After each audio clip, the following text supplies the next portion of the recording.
Yo, what's up, guys? What's going on? G here. What's going on? Welcome to the live stream, another episode. We got a lot to talk about today, mainly revolving around the CPI that came out today. Very bad numbers, I would say. You can obviously see that with the sell-off today. And then these idiots in the White House want to throw a inflation reduction party. So I've got a great video for you guys. Let's watch a few of these. If you guys don't mind, just hit the like button for me. And if you guys do have any tickers to cover, also put those in the description or in the comments. We're gonna take a look at those.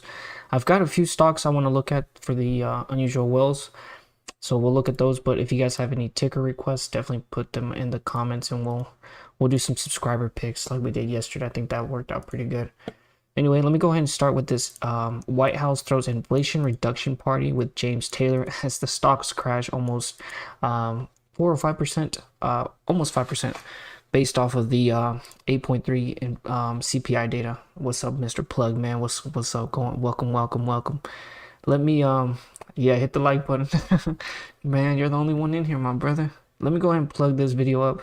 This is actually a pretty funny video. You should see the reaction. Inflation is hotter than expected. Look at. Let me restart it though.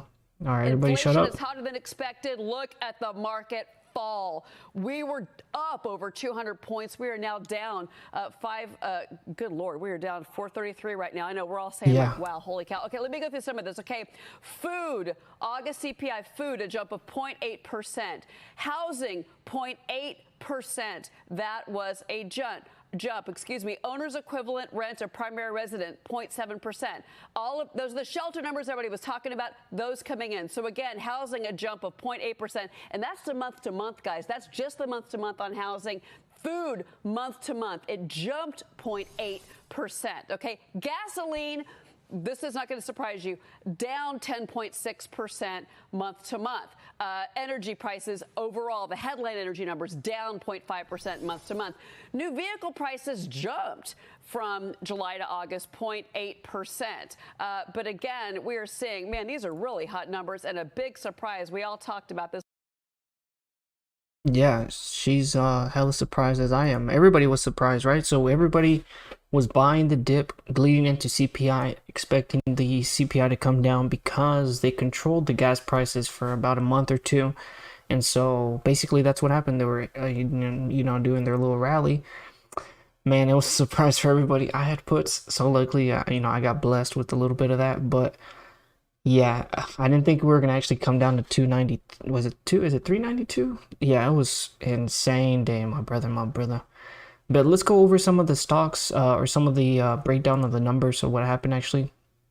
This might be a good place to start. So SPX SPY down 4.32%, down 127 points, or 3.1%. at 39.82. Dow Industrial Average down almost 4%. It was down 900 points. And then the NASDAQ down the most, which is tech and all that. So down 5.16%. Ridiculous, right? Am I right? So what's driving the markets? Obviously, CPI rose 0.1% in August. And I can actually give you guys a better idea. So we have... let me pull that up really quick. Economic calendar. So these are the two different numbers that came out. We had the core CPI, and we talked about this yesterday, and then the regular just CPI, including everything, right? So from our previous month, it was 8.5. The forecast was 8.1, so it was expected to come down about 0.4%. It actually came down only 0.2%. Now, that might look good, but it's a miss on this, right? And what's really crazy is previous month, the core CPI is everything excluding energy and what you eat, food and all that. It was 5.9%. The forecast was still going to go up, right? But it actually almost doubled the expectation. So it did 6.3%. So that is telling us that the inflation is basically more stickier than it actually is. And this doesn't include energy and stuff, right? And, people were expecting better CPI because of energy and because they were doing all that effort into bringing those gas prices down. But it turns out sticky inflation and it's still going up. That's the ridiculous part, am I right? Thoughts on the PMI numbers tomorrow? Oof. honestly, if they can't control the CPI, I think the producers, was it the PPI, right? Or what is it called? Let me look at the tomorrow data. That's tomorrow, right?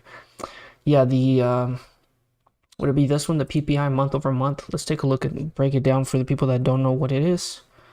My computer is running super slow. If you guys don't mind, hit the like button if you can. The producer price index, this is going to change or measure the change in price of goods sold by manufacturers. It's basically the price that they're paying to the consumer. So the CPI is the consumer price index. This is the PPI. This is on the manufacturer side. So, you know, their margins are probably going to come down. I honestly would not be surprised if they miss also and we continue a second day down. But just looking at the chart, we actually fell way more than I thought. I think we were talking about a little bit in the Discord. We were saying, well, I was saying it was already down so much. So usually the SPY usually comes about 2 or 3% max. So I was not expecting a 4% down day. But if you guys zoom in on the chart base, I think we're at a critical support level again. And if the data is good, I would expect a relief rally back up to 400. That's what I'm thinking. Yesterday we were talking about this level here, this volume profile. This is where all the volume, the sell wall is the whole time. So we were already expecting a big move in the up direction or the down direction. And yeah, that's basically what happened. So we are going to talk a little bit more about the CPI. I'm going to give you guys some other numbers and stuff, but if you guys have any tickers to cover, I'll take a look at them on the unusual whales, and we can take a look at some place for tomorrow. The ones that I'm looking at right now, I think Netflix is still a good play. That one actually sold off in pretty and crazy. I'm also in Snow right now, and then the other one that I like is Roblox. So these are the 3 ones that I'm interested in, but if you guys have a couple tickers to take a look at, let me know and we'll take a look at those. So put those in the chat for me and then hit the like button. Oh, Tesla, yeah, let's add Tesla to this. That'll be a subscriber pick. So let's do Tesla. Netflix, yeah, we got Netflix right here. I like Netflix. Didn't do an insane sell-off today. Let me quickly look at that real quick. So we'll look at tickers in just a second, but yeah, this is crazy. And then you know what's really crazy? I saw Rivian and it did not come down a little bit. It was still up. So this one, I'm not sure what's going on with it. It has not sold off yet, but this is definitely on watch. It's a high growth stock. I feel like this one needs to be, you know, down today for the day, but we'll take a look at some charts and let me actually cover SPY. So how are you guys feeling for tomorrow? Are you guys feeling bullish? I guess the market's like really data dependent right now. But how are you guys feeling? Let me make a quick poll. We're going to do a quick poll. Market tomorrow. Market tomorrow. And then you guys tell me if it's green or red. Or bearish or bullish. Yeah, let's do green or red. That's easier to know. Red.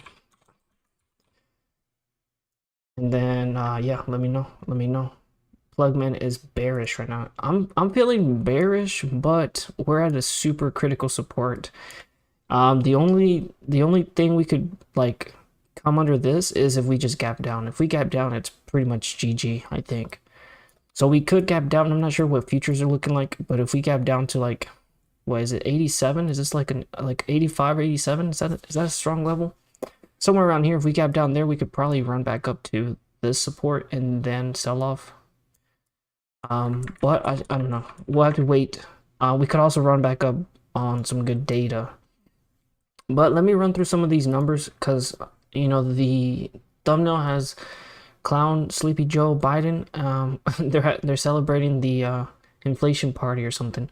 But let me talk about what's going on, what we know. So inflation came in faster than expected for August as gas prices fell.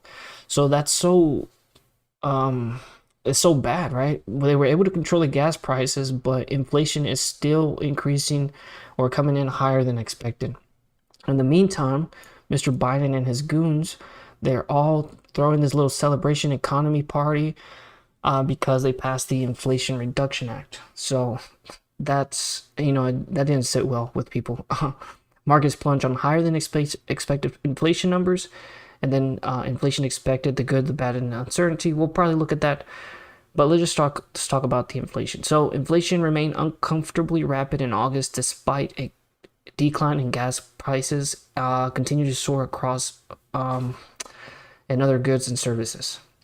So that's just evidence that the Fed wants to slow down the interest rate hikes, but this is just going to tell us that they're going to continue to do their 75 base points is probably already going to be priced in. They might even do 100. So yeah, not good. So here's some of the numbers: 8.3% from a year ago compared to 8.5 in July. So like I said, it did come down, but compared to June, I believe this still went up. So yeah, not good, not good. Let me see, what else did I highlight in here? I think there was some good stuff in here. Yeah, Mr. Biden and they were celebrating the gas coming down. That's basically what they wanted to celebrate. Where is it at? I thought I highlighted it. Yeah. So Mr. Biden and his aides have celebrated falling gas prices on the daily basis throughout the summer. So we've had gas prices come down. They have helped inflation moderate from its higher point earlier this year, though not enough to offset rent, food, and other prices last month. So everything else like services and all that. Yes, we could see a lower high. Oh, you think that? So all on the chart? Yeah. I'm not sure how I'm feeling for tomorrow. I'm gonna try to. I have puts right now, but I might have to cut those if the whatchamacallit comes in good.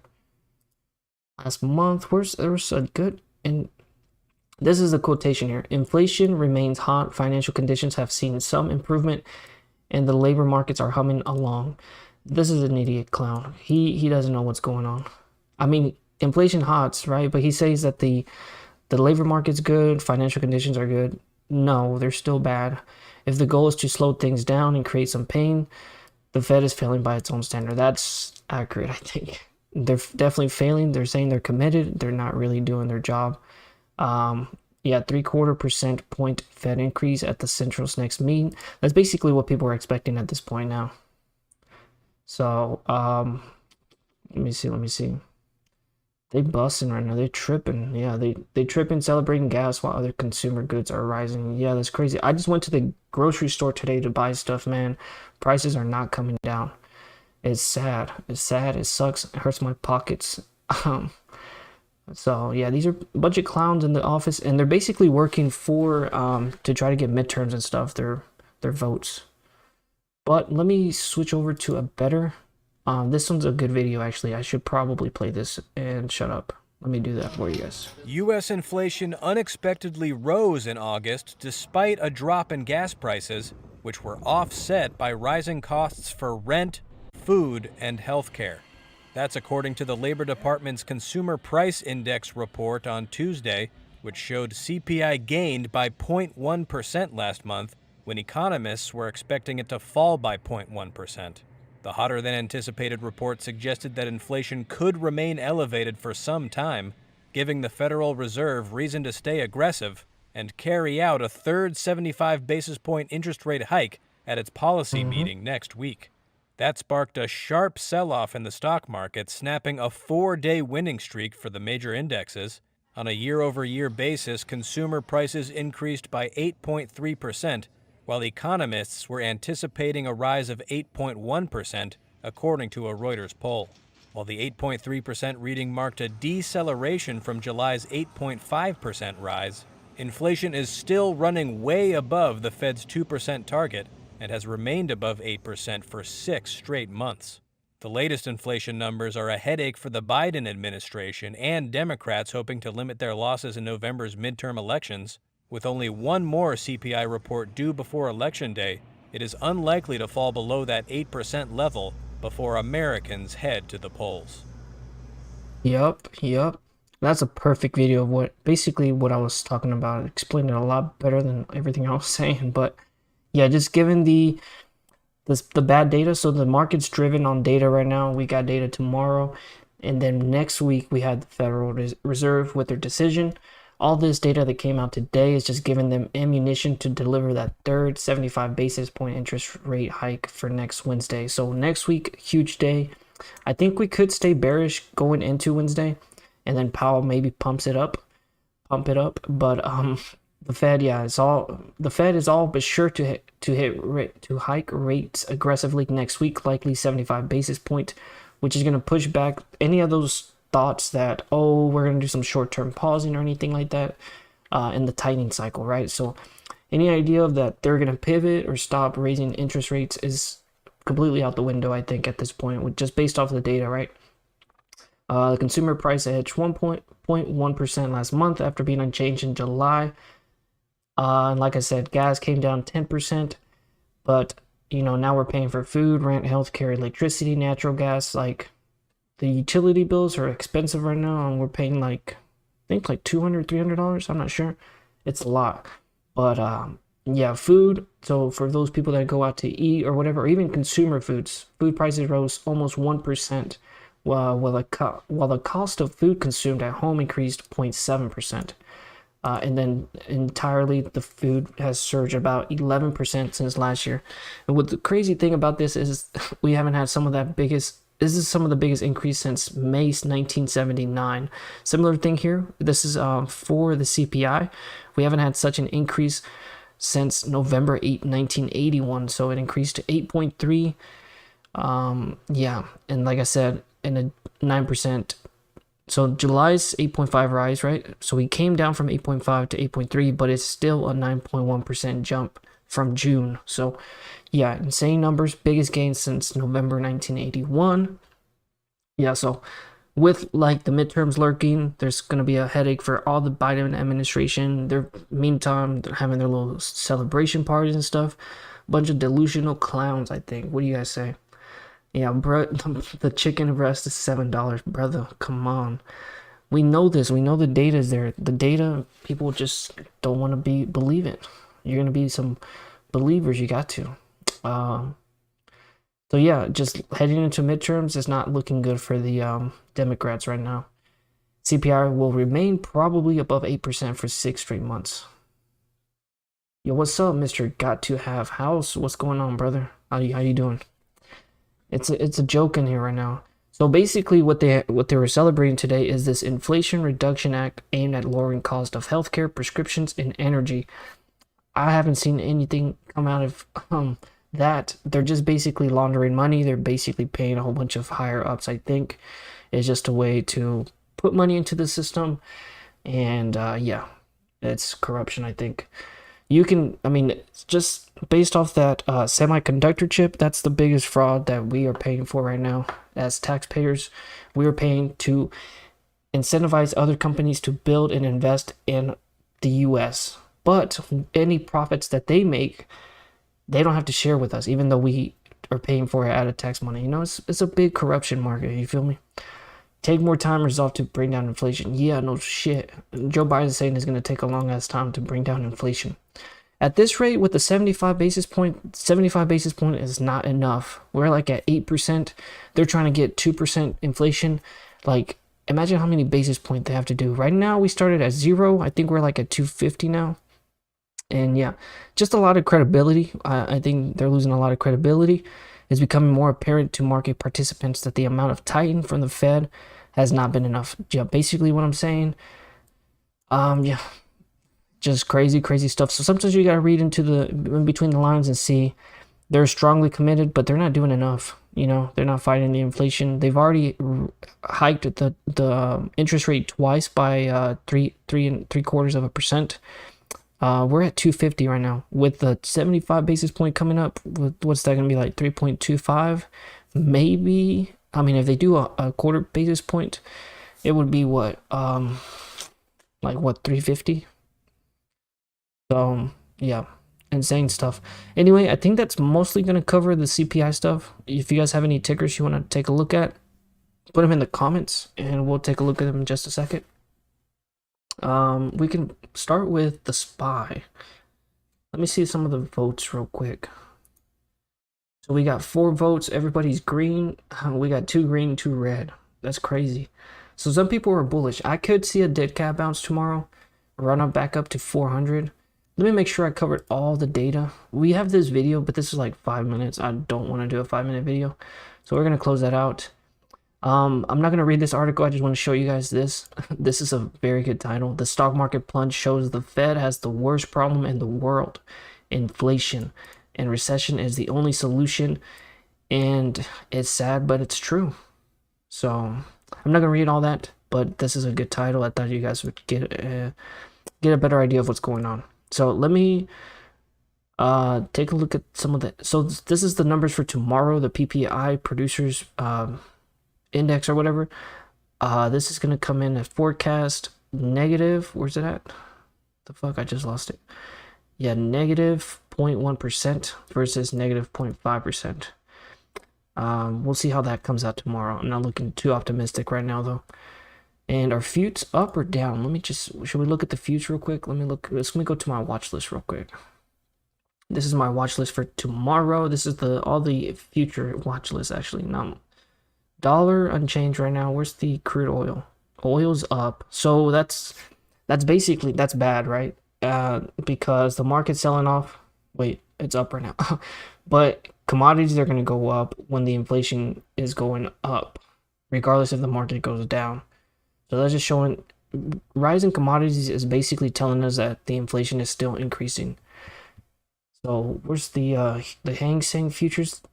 Hang Seng, the China people, they're down 2% for the day. Wheat going up. Yeah, commodities are going to be strong right now. I think oil, natural gas, those are stocks to definitely take a look at.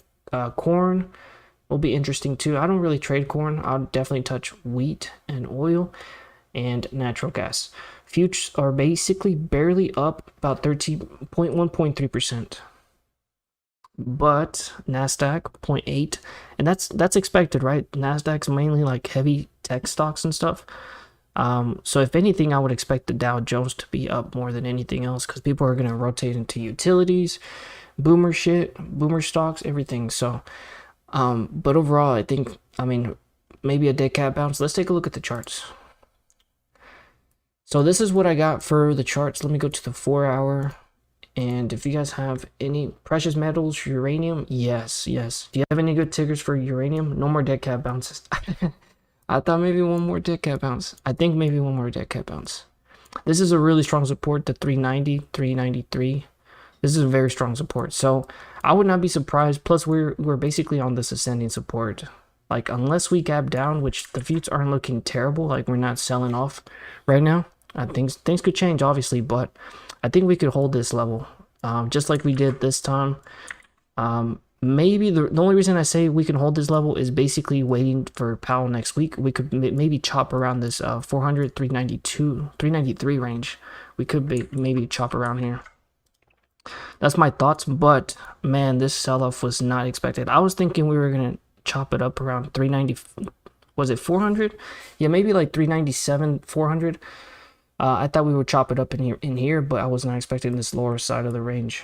Where is let's see, I love that stock. I've talked about that one a couple times. NADANDLF. I haven't seen that one actually. Let me add these to the ticker watch list real quick. I got you, my boy.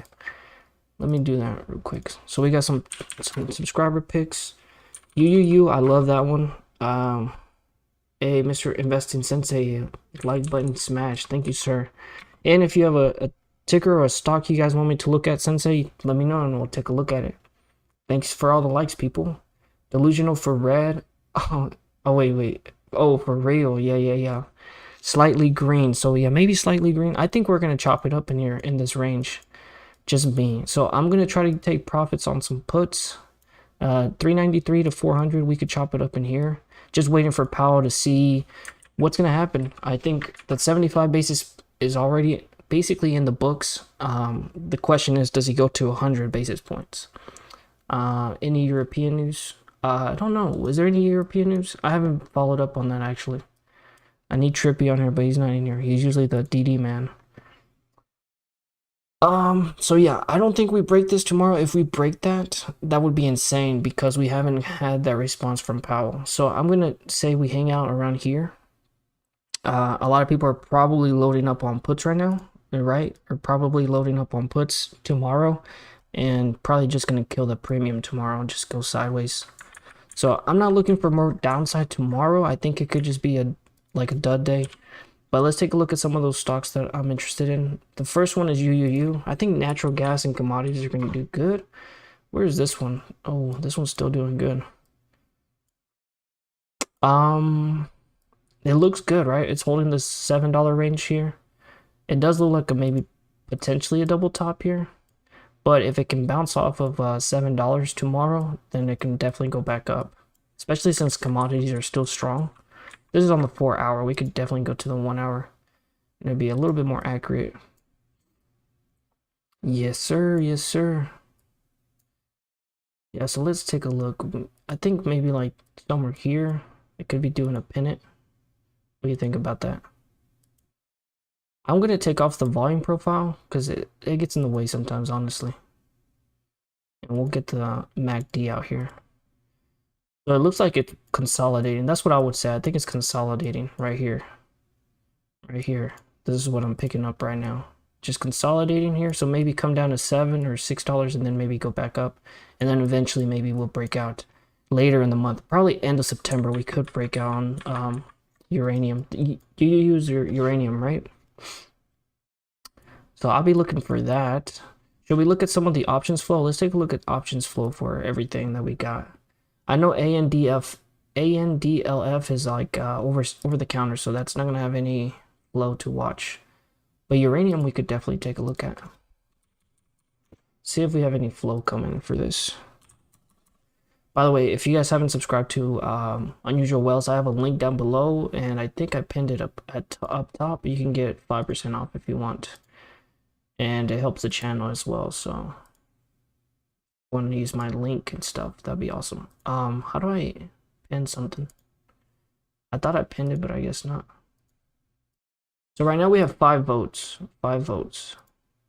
And people are more bullish, which I agree. I mean, I think we chop it up. We're in the lower end of that range. So we could definitely go back up to 397, kind of chill in between that and 400. So between 400 and 393, I think is where we're going to chill for a bit. Commodities though, I think like oil, UUU, and some of these others, I think that they should perform pretty good. Regardless. Let's take a look at some of Oxy. Oxy might be a good play actually. So I didn't see anything. I kind of cut it off, but I really didn't see anything bullish on uranium. So what I did was just 15,000. There's not much activity. This was just a few days ago. I mean, I could go down to 5,000, but a lot of bearish selling calls further out. So it looks like January and stuff. So nothing interesting, nothing ordinary, out of the ordinary. So not really interested in uranium just yet, which makes sense. We're still kind of consolidating. But let's take a look at Oxy. Oxy might be an interesting play. I want to play tech stocks, but I think commodities are easy wins. It still looks good. Let me move this range to the bottom right here because that's where it's at now. And we can kind of move this up here too. Yeah, so we're in the monthly level here around what, 65. I think this might be a good time to start adding some positions because it looks like potentially maybe a double bottom. Look, maybe a double bottom here. If we can get back out above 68, things are looking bullish for us. We got that line right there. This will be the top range of that, but this is a very strong support for us. Like historically, it was very strong to get above it right there, right there. Then we finally broke out in a huge move. So this is going to be a very strong support right now. So I don't see us going under 65. That's just me. Let's take a look at some of the flow though. Take a look. Oxy, if you guys have other tickers, definitely put them in the chats though. ANDLF is speculative play, has a permitted mine, one of 3 in the US. Long-term speculative, just throwing that out there. Oh, gotcha. I think there was another one you told me about. EVAX or something. I'm not sure if that's the one you told me. I took a look at it. It looked like a pharmaceutical. I wasn't too interested in it just because it's pharmaceutical and those are like hella speculative also. But actually, let me apply my custom filter. Let's do 32G. And let's take a look at Oxy again. Okay, let's refresh the data real quick. So ANDLF is a speculative play. Okay, so people are getting puts for the 30th and for the 23rd. Everything else, let me see. It's all bearish right now, so they might be expecting downside. Let me look at the OB, or not the OBV, but the COPE. Are you guys bullish on commodities right now or bearish? Let me know in the comments. I'm gonna say I'm bullish on commodities, but the media can manipulate and corrupt just manipulate the prices on commodities, and they'll suppress the prices, but in the long term they'll come back up because it's still bullish, especially winter coming up. Natural gas, I think, might be the better play than oil. I think a lot of people trading oil right now are going to switch over to natural gas. So I do like natural gas more than oil, but overall commodities I think are going to be interesting. This one is showing a drop in COPE, which is not good. It's bearish, and that kind of matches those puts that came in. Also from the 1 month, it looks like we did have some bullish activity, bullish premium, like just a few days ago, or yesterday actually, and then it dropped. So it looks like maybe they closed these positions out, maybe started getting puts. Overall total open interest, 641 on the call side, a little less on the puts. So it might not be that they're technically bearish, but they're not seeing any upside just yet. So that's what I would say. So we could consolidate around this level, maybe hover, retry the 67, 68, try to break out above that for maybe a couple days, and then commodities will get hot again. But I don't know. I don't think I see this coming down to some of these lower levels, not yet. So you can see some of these days, it's like the wicks, they're like the bodies. It's got long wicks, small bodies. That means that the price action doesn't really, it like moves a lot, but at the end of the day, they end up closing pretty much flat. So basically just killing premium. So right now, I think maybe it's a little early to get into commodities. I thought it would be a good idea, but it looks like it's still forming a base right here to see if it breaks down or not. And then once it starts breaking out, we can actually move this down a little bit, like right there. About 67, 68. Then if it starts breaking out of that, then things will get interesting for sure. I'm going to add this other top range to the back. Yeah, so we got this range here that we can kind of break into and trade in between. So I think that's the same thing. Let's take a look at US oil real quick just to get an overall idea of what's going on with oil. Oh, copy price. How are you guys feeling on oil? How are you guys feeling? It looks like it's trying to break out, honestly. It does look bullish. So this will probably be what I follow. If you guys want to get oil plays, I will look at how US oil is performing. It looks like it dipped down to this level, near the level that I had marked out. Not quite get there, but then it got bought up really fast. $87 a barrel right now. Well, let's go ahead and slap on the downtrend resistance. So, and this is actually on the daily, so maybe 4 hours or 1 hour to get better candle wicks. Let me see. That's pretty good. That's pretty good. So actually, I might not get oil just yet until we break out of this downtrend resistance. Once we get out of that, so I think what could happen is we break out to like maybe 92 a barrel, come back down and retouch what 88, 87, and then maybe break back out into outside of the downtrend. Got to have houses. He says he's bullish on oil. Unfortunately, I'm bullish on oil too. I think it might just take a while for us to start picking back up.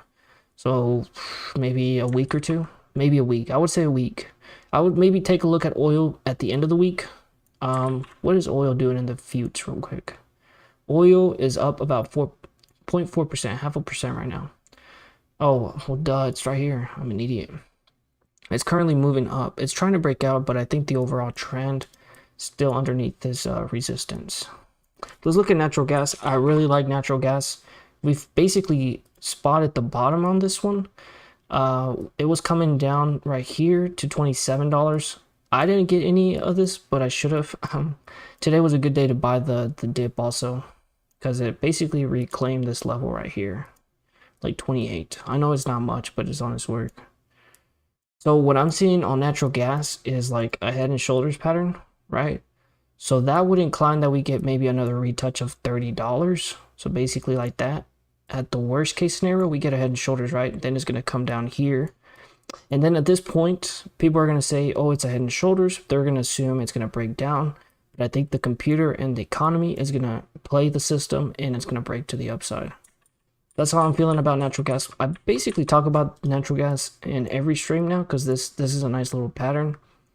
But yeah, I see a head and shoulders pattern, possibly retouch 30, and then maybe comes back down, cools off, and then maybe we'll get a big move either to the downside or to the upside. So natural gas, let's pull up the flow on natural gas. Let's see if we got anything juicy here. Is it up right now? Do we have a natural gas futures that I can look up? Oh, and I didn't forget about your tickers. We'll take a look at Tesla in just a second. Sorry, I'm checking my phone, making sure everything's good. Everything's good. Okay, we good. So nothing on natural gas. Let me do. Oh, I have the 32G applied, so maybe that's why. I exclude ETFs normally. Okay, let's take a look. Natural gas puts, maybe we've got to go up higher. Let's do like 15,000. So bearish, selling a lot of calls today. Let me do 35 days. Where's the DTA? 35 short term. So there's calls. Okay, these are spreads though. They're selling the 27, they're selling the 28.50s for next week. No, this is for this week actually. Okay, so maybe they took profits today. Let's look at the open interest on this. The open interest just increased a few days ago. This the 8th. What was it doing on the 8th? Let's take a look at what was it doing on the 8th. So September 8th, at the bottom, brother. They got it at the bottom, basically. So I would say they are taking profits. Basically taking profits here. I mean, I think we could go up a little bit more to maybe close to 30. There's got a little gap fill right here. But I think some people did start taking some other profits. But I think there's a gap fill right here. There's like, that's a gap fill right there on the daily. So up to like 29.84. Let's look at some of the other flow on here. Let's just take a look. So maybe they're taking profits there, selling at the 28s and the 27s. Then they're buying 29 puts. This is definitely profit. It's $100,000 that they took on profit. And like I said, they added these on the, was it the 8th or the 7th? They started adding, well, these are different actually. The ones that we saw were the 28.50s. These are the ones that they started adding. Is it these? I thought they had ones that they added. Is it these? Yeah. The 25s. The 25s. They started buying the 25s on the 8th. They held them, and then it looks like maybe today they're closing those. Interesting stuff. Let's just take a look at the overall UNG pattern. Let's see what we got here on flow history. Let's go to 1 month. Let's close out the, well, let's take a quickly look at the call volume, put volume. So call volume, put volume is coming down. Bullish premium, bearish premium. Bearish premium is going up. Total open interest right now coming down. So maybe they had the big move already. But bearish premium is going back up. You can see, I'm not sure if you guys can see here. It's going back up as the bullish premium comes down. So maybe that head and shoulders pattern is going to be something. Maybe this is the, maybe it starts rounding up around here. Because the shoulders don't technically have to be even. So it could maybe be something like this. Right there, where about 29 was the top. Maybe we can do some sideways movement and then start rounding back down. Maybe that on natural gas. Just an idea. COPE is also coming down. It's been coming down the last few days. Total open interest more on the call side than the puts. 3-day volume about even. 7 days about even. I'm colorblind, so I can't see some of these numbers. So 18 and 16. So more on the calls, but pretty much break even right now. Now that doesn't mean commodities can't move. This is just what I'm reading from the flow. So maybe natural gas is not a play just yet. Uranium, is this the one? Did we talk about this one? Natural gas is still bullish. I still like long term. Let's just slap the long term button on that. Tesla, should we look at Tesla? I think everybody wants to talk about Tesla. Should I cover snow really quick? I want to cover snow because I'm actually in this play. If I take a L, I take an L. But the reason I covered snow is because I saw potentially a double top here, right? This is the neckline right there. So the breakdown for this would basically be like just being conservative, somewhere around here, back down to like, 150, I would say. That's if it happens that way. But I think I cleared my chart already. But we also have potentially like right here, a bear flag. This looks to me like a bear flag right here. Right here. It's a sharp fall and then some small consolidation to the up and then finally breaking down. It also got rejected here at this red level, this mark thing, these red lines that I got marked out. It got rejected here, right? So if you take a look at here versus like right here, it did the same thing. It came down, bear flagged, and then it broke down, and then it finally sold off. So it could be a couple days before it actually fully breaks down. But this looks very identical to what happened back in August 29th, like early. And then for the bigger picture, this looks like an M, right? Kind of like an M. So that's why I'm thinking it's a double top right there. And then this will be the neckline for your M, right? And so I'm expecting like downside to like at least 170. Let's just be conservative, say 170. We'll see how it reacts at the neckline. And it could bounce back up and go back to 190 just based on market conditions. But the thing that's interesting about snow is the flow that I saw come in today. So let's pull that up really quick. And if you guys don't mind, hit the like button for me. Yeah, do that for me if you can. And you subscribe to the channel if you guys want to see or know when I go live, when we can do more videos. Where the fuck are those? Okay, I'm gonna apply my 32G filter again. We're gonna have to run snow real quick. 25K is going to show us some of the previous activity. Yeah, this is the stuff that I saw come in early. Early in the day, we also got alerted by the unusual whales, so the platform that I use. Like I said, the description, the link's down below for 5%, but these 170s are very interesting. 170 for next week. Like I said, my target is 170. It's this range right here, so I like that. They also, I guess, started selling some of these calls. It could be that they're taking profits on some of these others, and they were doing that same thing early in the day as well. So overall, bearish flow for the day. And then I think one other thing on here was the COPE that was coming down. So also, by the way, I post some of these plays on Twitter, so you guys can follow me there. I'm not as active on Twitter anymore just because I don't get enough love for it. Like, I'll post plays, but people don't react. But you can definitely follow me here. I'll post some plays here sometimes. So this was actually my last tweet. Yeah, double top, unusual whales alerted it, the 923s and the 916s I also saw in there. COPE drop, gamma dropping, and then yeah, I got all that data in there as well. But let me cover it for you guys on the live stream. So we're gonna go to flow history. We could look at the flow history here as well. I didn't check this, which maybe I should have done that. 32G is the 32K and up filter. No, it's not. I can show you what the 32G filter. It's something I just made up. It's because the G is in my name, you know. 32Gs, triple Gs. These are all custom stuff that I made. 32G is basically 25K premium, and then I exclude ETFs, leaps, and I think there's one other thing.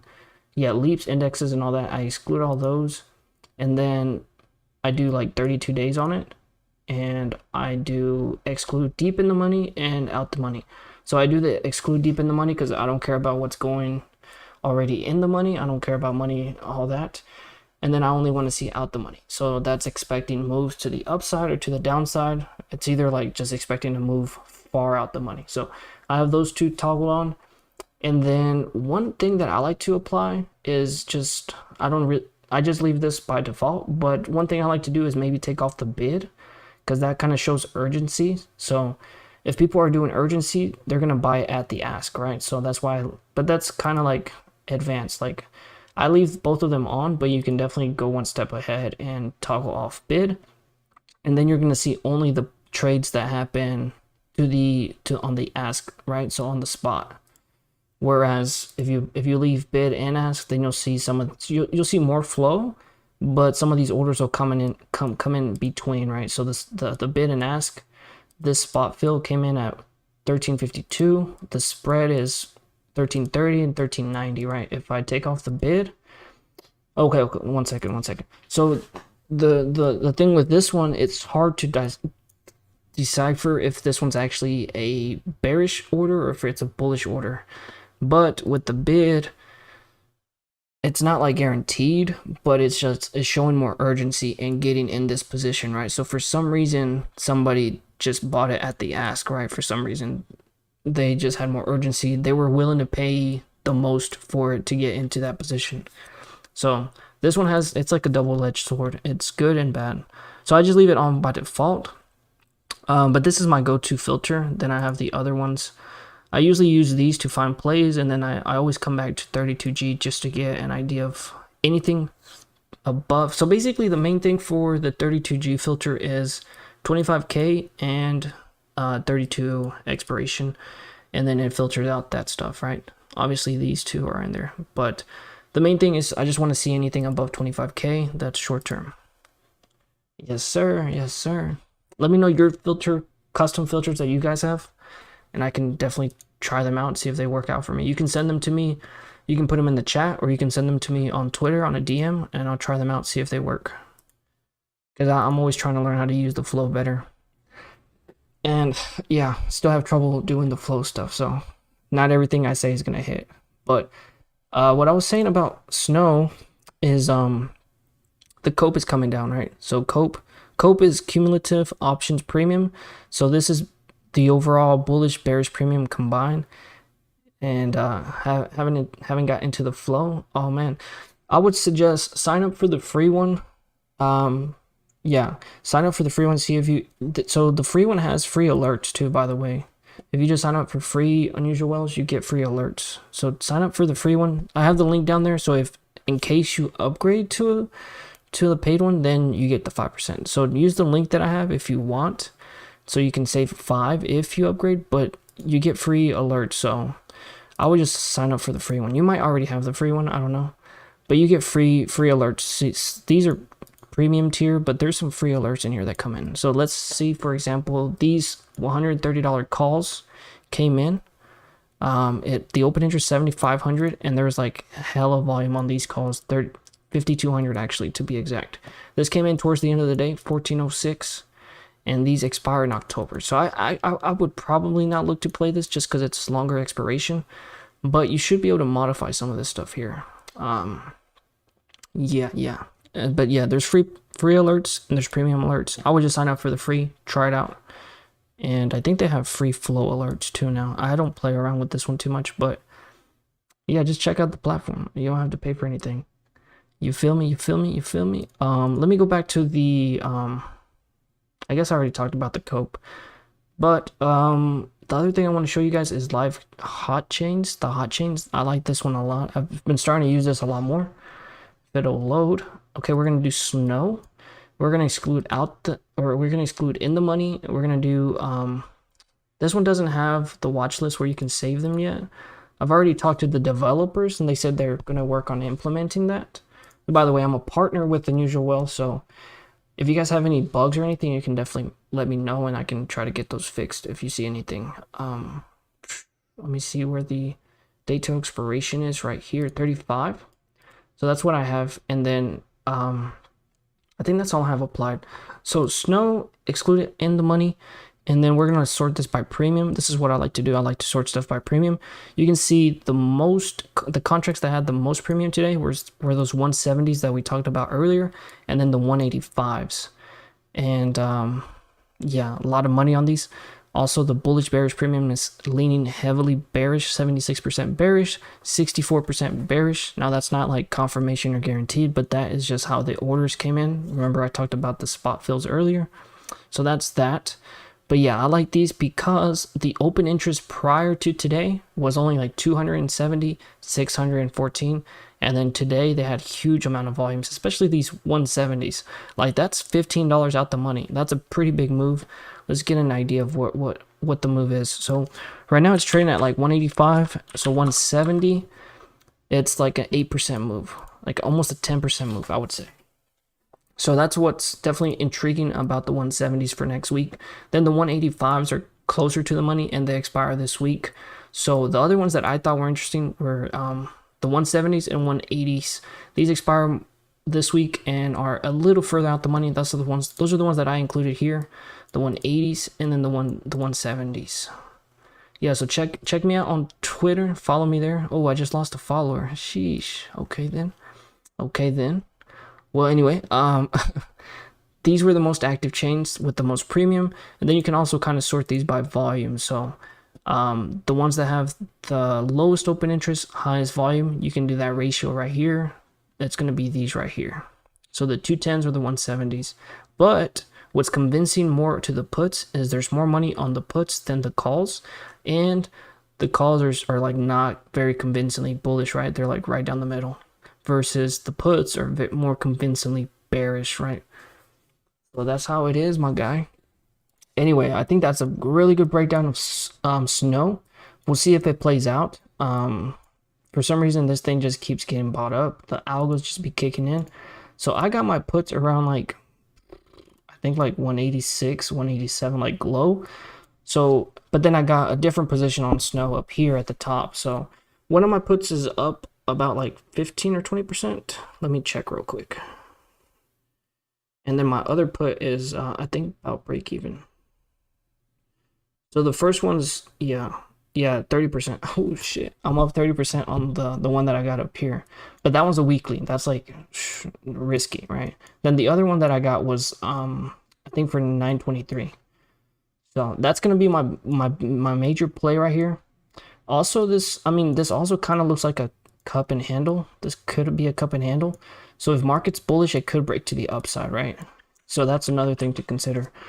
But I'm trying to lean bearish based off like a double top there. But yeah, not guaranteed. So let me know what you guys think. This is the play from earlier. All right, so we covered snow. Does anybody have any tickers they want me to cover? I shouldn't make this video too long. We covered CPI, we covered natural gas and oil, and then we talked about snow. What else did we cover about? Is Plugman still in here or did he dip?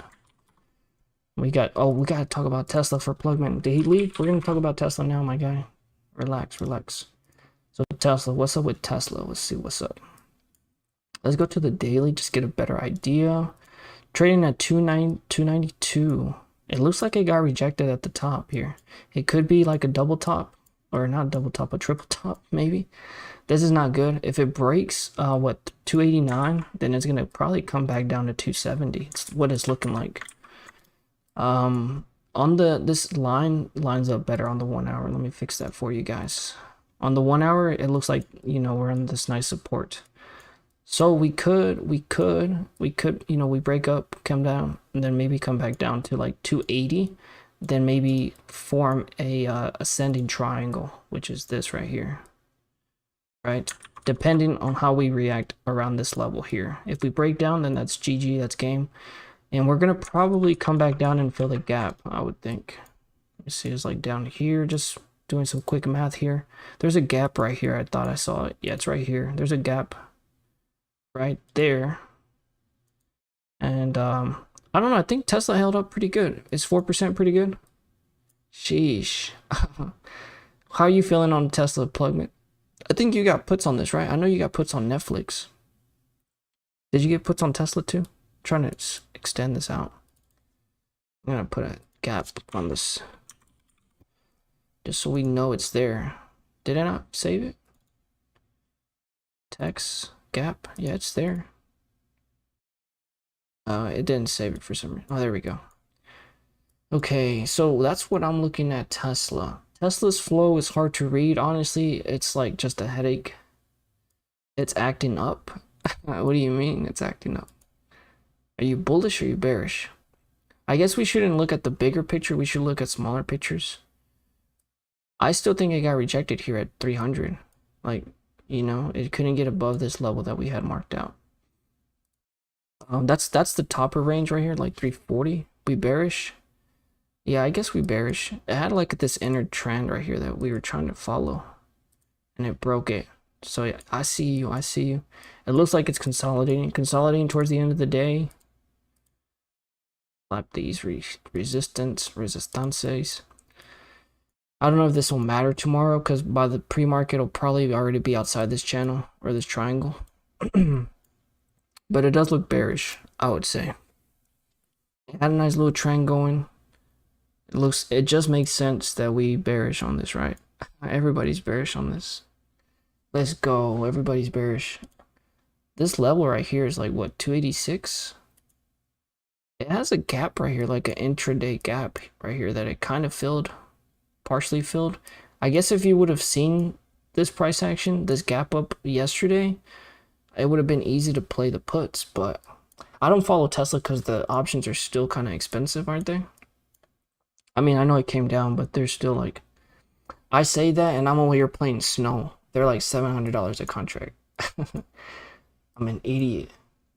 Hopefully they pay off though, because I need to pay rent. No, I don't need to pay rent, but I do need a win. I need a W. It's been a while since we take a dub. I'm gonna say I'm bearish though. It looks like it's a triple top kinda. It kinda, yeah, just couldn't break out. And you know, once you try to get above something and you try again, you try again, you try again, you're gonna get rejected. I mean, that's what happened right here basically. It did a triple top. It 1, 2, I guess 3, and then it just sold off. I mean, we could go back up one more time for that double top, make it beautiful, and then come down. That would be another ideal play too, you know? Which makes sense if we do get that relief dead cat bounce that people are talking about tomorrow. It all really depends on that PPI, is that what you call it? Producers Price Index? Yeah, that's what it's called. It depends on that. I'm thinking it's bad, but I'm always wrong, so that means it's bullish. It's gonna come in hot. It's gonna come in good. I guess we could take a whack at it for Tesla, but I usually don't look at Tesla flow. Let's just see some of the bigger orders for y'all. I got you. We're gonna have to bump this up because premium, there's tons of premium on Tesla usually. 50K still too, it's not high enough. Let's do like 75K. All right, let's look. Where the fuck? There's so much premium in this thing, man. I'm telling you. Yeah, 100K, 125K, $1 million. Let's do that. Hey, somebody hit the like button. I appreciate it, man. Whoever that was, you're a good man. You're a good man. So a lot of, is this right? There's so much. Is it not? Oh, this is 125. I need to put the K on there for the 1,000. Here we go. Still a lot of premium. You see so much money goes into Tesla. It looks like right at the beginning of the day, there was a lot of put activity on the 107s or the 1007s. So right now I have it applied to 32 days. It feels like so long far out, but dude, we're like halfway through September already. September goes by pretty fast. Right off the back, let's just look at the call volume, put volume. 1.1 million in call volume. And this is the reason I don't like to look at flow for Tesla, because it's always 50-50. Like bullish, bearish, premium, 50-50. Call volume, basically 50-50. Call premium, basically 50-50. It's so hard. I think Tesla's just one to just... You could look at the options flow, which right now it looks... Obviously, like the ones that stick out to me are like so much puts. Some like just leaning puts, right? So it looks bearish to me, and it kind of matches some of the technicals we looked at. So it does look bearish, but some of these are like October 7th, so those are like, you know, a month out basically. It could take a while. Let me go back to those really quick because they look interesting. The 280s for October 7th, they had 7,000 in volume, 76,000 versus... Yeah, so those will probably show up on the chart, on the hot chains. Let's look at Tesla real quick. Oh, man. Where's it at?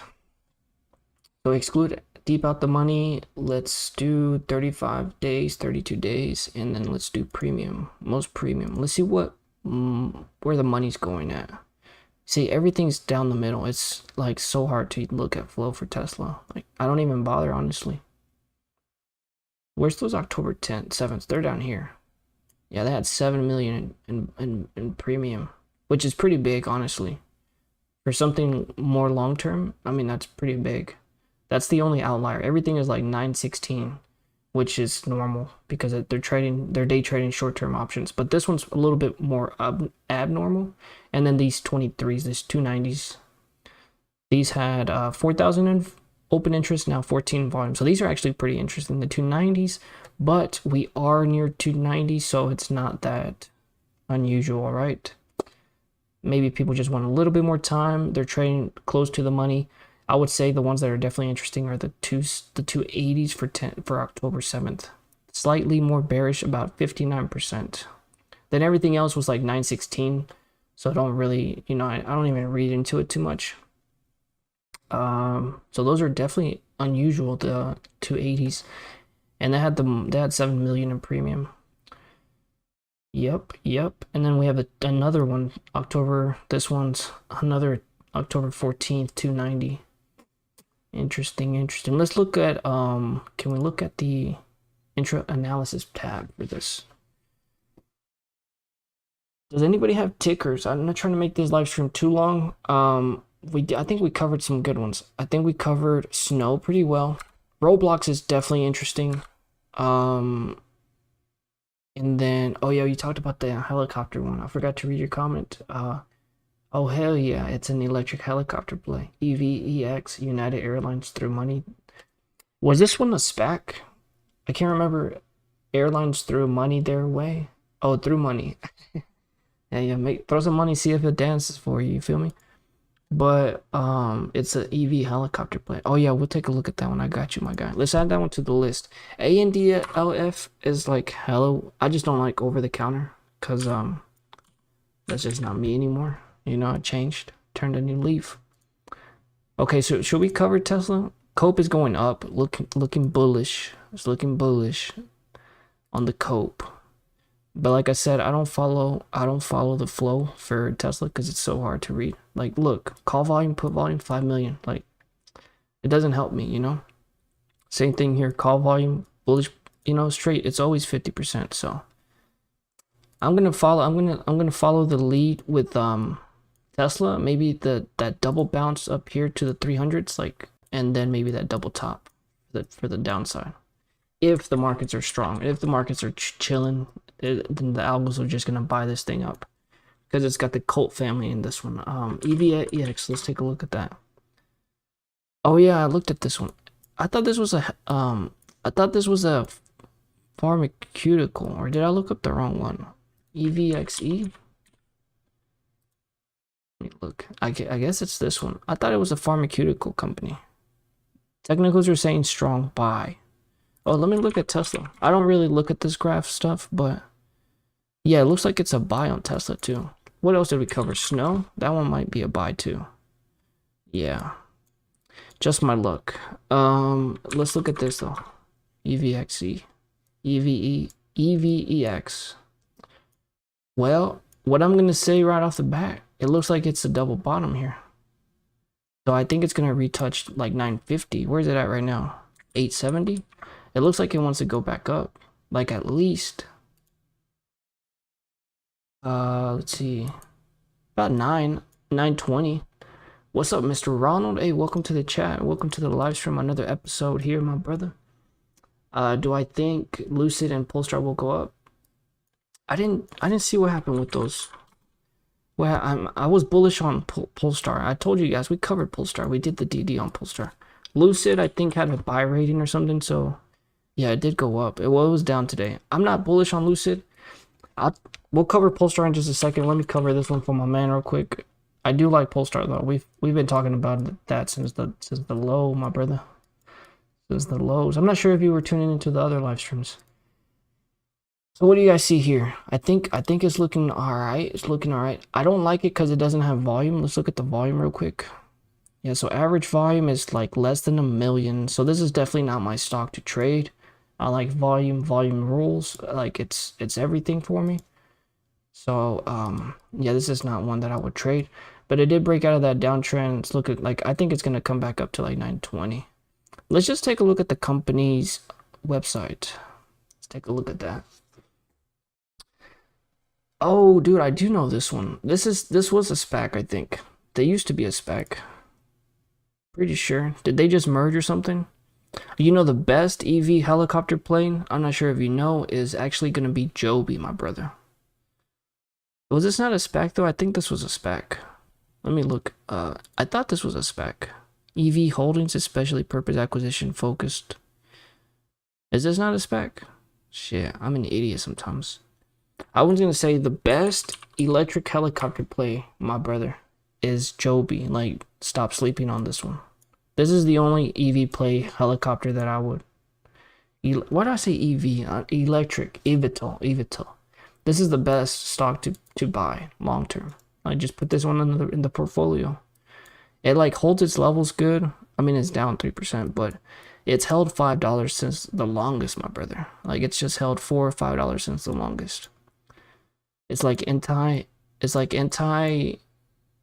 recession proof. No, I'm kidding. It's not. But this is the best one. Hey, yeah, Joby. Yes, sir. I see you. I see you. Bro, this one's a good one. This is a solid. They bought I think they spun off of like Uber or something. Uber sold their division or some this is real. This is real shit here. This one. I think they're expected to do stuff in like 2024, 2023, their production. They just got all their licensing and stuff. Yeah, this is the one, my guy. Electric Aerial. All the other ones I feel like are pump and dumps. They're just showing renderings and stuff. These people actually have these planes and shit. I think they had a crash, which I know they have a partnership with Toyota. They have a partnership with the U.S. Air Force, I believe. I know Toyota for sure. This is the one though. This is the one you want. They've just been out there for the longest. Where's the Toyota stuff? The beginning, 2009. Yep. NASA partnership. I don't know what that is. Full demonstrators, I guess. Yeah, prototypes. Yeah, here's the Toyota stuff. Yeah, this is real. This is real stuff. Air Force. Yep. Yep. And then Uber, right? Expanded partnership. This is gonna be a good one, my brother. That's all I gotta say. If you guys agree, hit the like button. Look at this. Real people doing real people shit. Looking ahead. When do they do their stuff?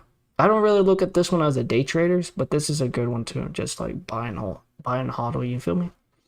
The other ones, I got a list of electric Evitol stocks. Lillian's another one, but they're kind of, I don't know, kind of dumped. Yeah. The other one is Evitol. This is probably a dump too. Evitol? I think it's Evitol. What's it? I think it's this one. Yeah, Vertical Aerospace. It's kind of a dump too. I think they're like hella getting ahead of themselves. So there's a lot of SPACs that became real companies, but a lot of them are pump and dumps. Evitol's just so far behind. Like that's why I say Joby is so good, because they actually have shit. These are all gonna be renderings, like renderings, like come on. Just like false, like pumping stuff up, you know? Like this is renderings, like I need to see the real thing. You feel me? There's another one. The one that Kathy bought. What's it called? AMC. Joby looking like your AMC chart, is it? I don't know. We can compare that. I want to show you that other one. Oh, Archer. It's the one. Archer Aviation. Yeah, pump and dump. Where's it at? $3? Yeah. Kathy back holding this. Yeah. So these are all like renderings. Like they haven't delivered anything. Like Archer, eVTOL, renderings again, pump and dumps. I mean, this one's holding up for some reason, but I still don't believe in it. Lilium, I think, has somewhat potential. This is like my second pick if I was to get one. But my first one is definitely Joby. And I think the one that you mentioned is was a SPAC too. This one's just in a nice uptrend. Obviously you got that strong resistance right here, but I mean we chilling. Yes sir, yes sir. EVXE, I'm not gonna sway you though. I'm not gonna dish you. We're gonna take a look at it. It's holding. I think it was a SPAC. It looks like it was a SPAC because it was trading at $10 for a long ass time. So I do think it's a SPAC. And then again, it has that double bottom here. So it might have room. I don't know the short, is it like a short squeeze play or something right now? We can actually look that up for you. I got you. 1 second. Go to iBorrow desk. We're going to see if it's a squeeze play or not. Let's look. EVX. Oh, look at this. 465% borrow fee rate. 3,000 shares available. This shit is insane. What the hell? Are people memeing this up real quick? Or what? Are they memeing it up? Is it like rumors and stuff? Is like, what is it, like Twitter talks or what? It looks like people talking about it maybe. I don't know. I think we could actually look that up on this. Let me see if I think there's a chatter thing. Is there not a chatter thing? I thought this was correlation.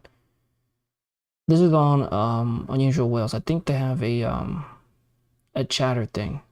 Let me look. Heat maps. Moby Furies, Futes, economic calendar, social data. There it is, social data. Let's look. Search for a symbol. Let's see if it's going up in talks. Wellview, FearView. Wellview. Let's look at Wellview. Oh wait, where's it at? I just want to look at that. What's this page? I've never used this before. Senators are not the only ones who can move markets. This page tracks Furos, the plays they call, and links it up to any interesting whale activities. Follow the social flow. Click on any Furo alert or company to see Furo sentiments. Fuck. Furo view? Let's look at that. I think that's what we want to look. I'm telling you, Unusual Whales has a lot of stuff. This is the first time me using this. Check Furos for all the Furo tracking. Check the Furo flow tool. Traditional tracking high volumes over time. Let's look at that. Let me look at these two. I've never done this, but I knew they had this feature, so we're learning. Okay, it's not this one.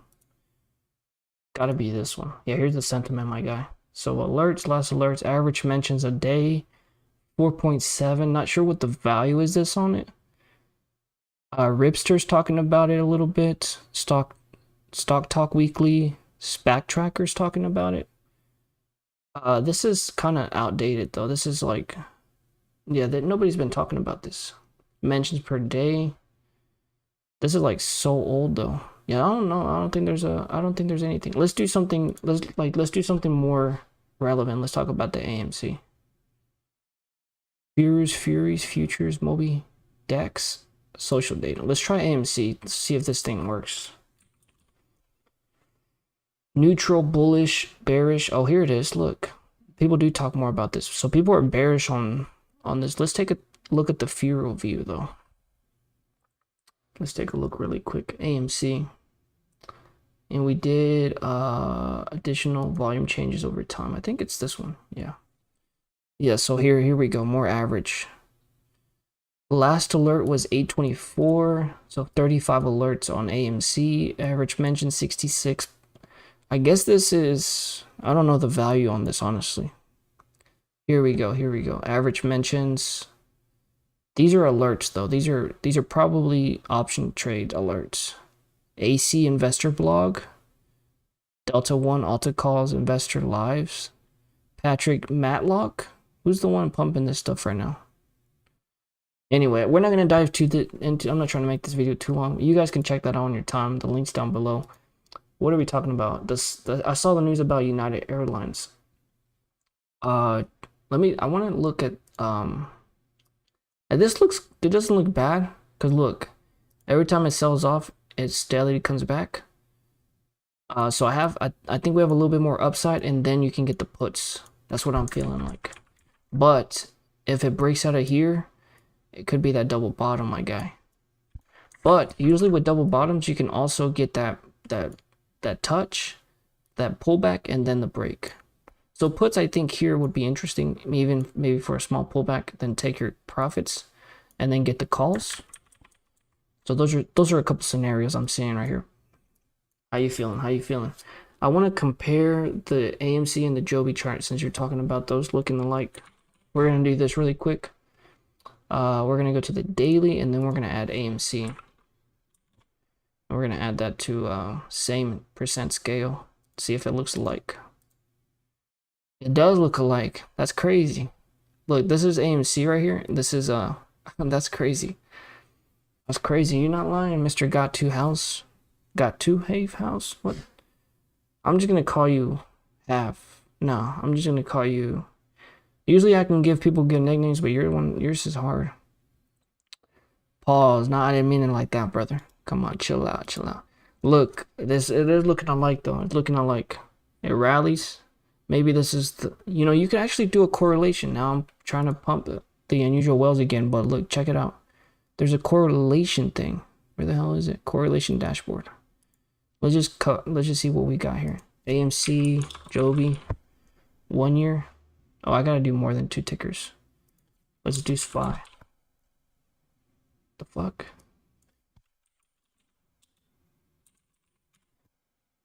There we go. Correlation. House music. Call you house music? I got you. Here's the correlation. A higher score shown in red, closer to 1, means the stocks perform similarly, while a lower score shown in blue, -1, means the stocks perform inverse to each other.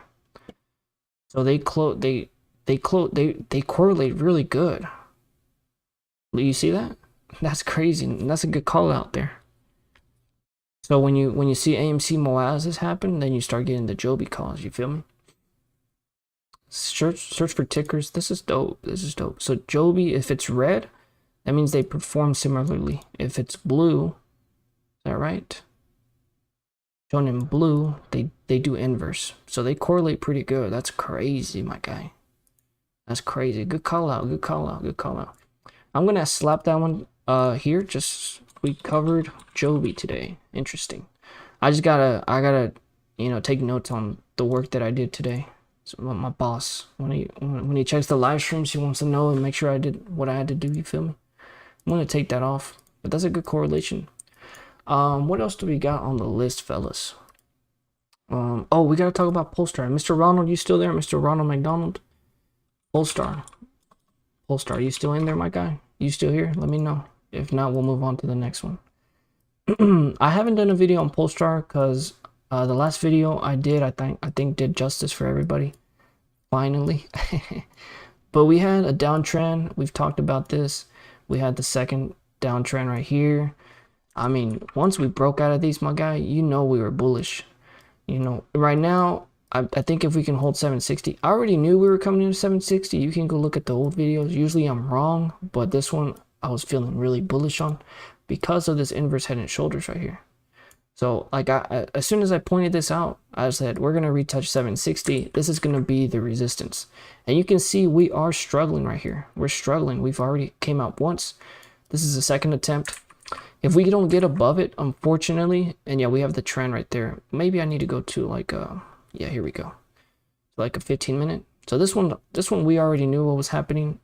I will say though, if we can't get above 760, like get above it, hold it, then we might start pulling back down, unfortunately, down to like $6.80, $7.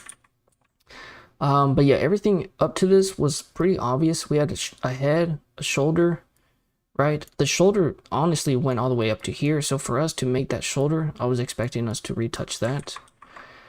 But yeah, this is probably like the last call for Polestar. If it can break out, I mean, we could see a big move. I'm thinking like to $9. Not like in the one day, but it'd be a nice uptrend if we can get above this. So steady growth wins the race, but it would be very nice for us to end trend is right here, which is near $9, especially with the catalyst that we got coming up. You already know the business. It's Polestar 3 coming out next month. It's hard to be bearish on this stock after all this beatdown. There's also this volume spike that I mentioned last stream. There's like unusual hella volume spike on this. That was another indicator that just like got me bullish on the stock. So those are like little things that I noticed. So we feeling pretty good, Mr. Anderson. Yes, sir. But I will say if we get rejected, then things could get bad. Hey, thanks, show the love. Yeah, appreciate you. Hit the like buttons and everything. Thank you. That's all it is. I'll take a look at the flow for you though too. I got you. Let me do that real quick. I don't think Polestar gets that much love, honestly, on options. But let's see what we got. Ooh, 125K. They're not gonna get that, honestly. And they're not gonna get that either. Okay then. So 5,000. Alright then. Let me reapply the 32G. Sometimes it likes to bug out a little bit, you feel me? But it's alright, it's part of the process. Let's do Polestar 25K. Oh, interesting. Oh, this is August. My bad. Which makes sense. August 08. When was that? Oh no, that's all the way over here, my guy. Never mind. I'm gonna shut up. I was gonna say it makes sense because, but it doesn't. Let's do 5,000. Thanks for the show the love. Thanks, love the show. Oh, you love the show. Thank you. Yeah, this is a good show. This is another episode. We're just doing tickers. Do you have any other tickers, Mr. Ronald? Hey, let me know. We'll take a look at them. We talk long term. We talk EVs. We talk just SPY conditions, events, options. We do it all, brother. We do it all. I'm not seeing anything on Polestar though. I think this is messing me up. It's like something's going on here. 5,000. Here we go. We got more premium here coming out. Let's do 35 days though. I'm trying to find short-term stuff. All right, so more puts. Right now, this is today's puts. So just based off of, oh, you wanted to talk about Lucid, didn't you? I got you. So what I'm thinking here is 9:30. They're buying or selling these puts. We don't really know. It looks like they're selling the $10 puts and they're buying the $10 calls, which is bullish. That looks bullish, right? Because if they're selling the $10 calls, or if they're selling the $10 puts, they're expecting the price to close above $10 by October, right? I wouldn't pay attention too much to these.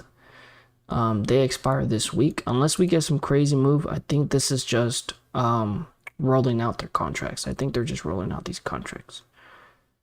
Yeah. Right.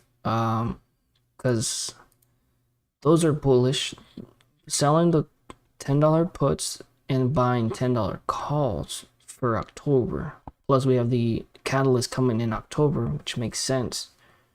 Let me look at Lucid for you though. I mean, I guess we're done with this one, right? There's not too much flow, honestly. It's just a lot of puts. These are actually short term, so they just might be playing it safe by getting far out the money puts. If we get rejected here at 760, they'll ride it to the downside. They'll ride those to the downside. Right? Let me see. Yeah, they're not spreads. They're just straight up either buying these or selling the puts for 930. This is pretty good money. 13,000. I mean, not a lot of money, but it is what it is for what it is. You feel me? Let's talk about Lucid. I think Lucid definitely gets more eyes. I honestly don't like Lucid, but I do like their technology. So what am I seeing here, fella? What are you guys seeing here? What are you guys seeing? You guys seeing what I'm seeing? Is this Lucid Groups? Yeah, this is Lucid Groups. I'm gonna go back to the MACD. So what I'm seeing here, fellas. Now, you guys correct me if I'm wrong here. Correct me if I'm wrong. I'm seeing an inverse head and shoulders. Another one. That's kind of bullish, honestly. But it looks like we have a lot of resistance at this level. Let's just point it out right quick. Around 780s of strong resistance. I mean, even bigger, it could be the head and shoulders is right here, my guy. So maybe sideways consolidation, then we retouch that 780. What do you think? How you feeling over there, Mr. Anderson? That's bullish. This is a bullish pattern. It's a reversal pattern. It looks like it had a head and shoulders inverse head and shoulders pattern here, but it didn't break. It got rejected. So it could happen like that if it gets rejected. So that's what could happen to Polestar too. That's what I'm trying to tell y'all. If it gets rejected, or if it gets rejected, then you sell off. Which that's what I'm trying to tell you guys with Polestar right quick. You gotta go to like a 1 hour or something for this one. Yeah, if it gets rejected, then we could sell off, but you know, or even if it's not an inverse head and shoulders, this looks like a cup. You feel me? And it's breaking out. This is bullish. Polestar's bullish for me, in my opinion. You guys see the vision here? This is what I'm seeing. Mr. Plugman, is he still here? He dipped. Mr. Plugman dipped. Damn. I thought he was moderating. This is a cup and handle though. You see, it's steam. It's coming out. Still hot for the breakout. I'm bullish on Polestar. I'm going to leave that for the next time. What do you guys see? The cup and handle? I like that one. I like Polestar. We're going to leave that for next. See how that ages. If it ages well or not. Let's go back to Lucid though. And then if you guys have any other tickers, we'll take a look at them. This looks like an inverse head and shoulders to me. That's what I'm seeing. A lot of people follow this company, so I think people don't really know how to sell this one. I would say we're kind of bullish on this one. Plus, it looks like maybe a potential double bottom right here. Like right here.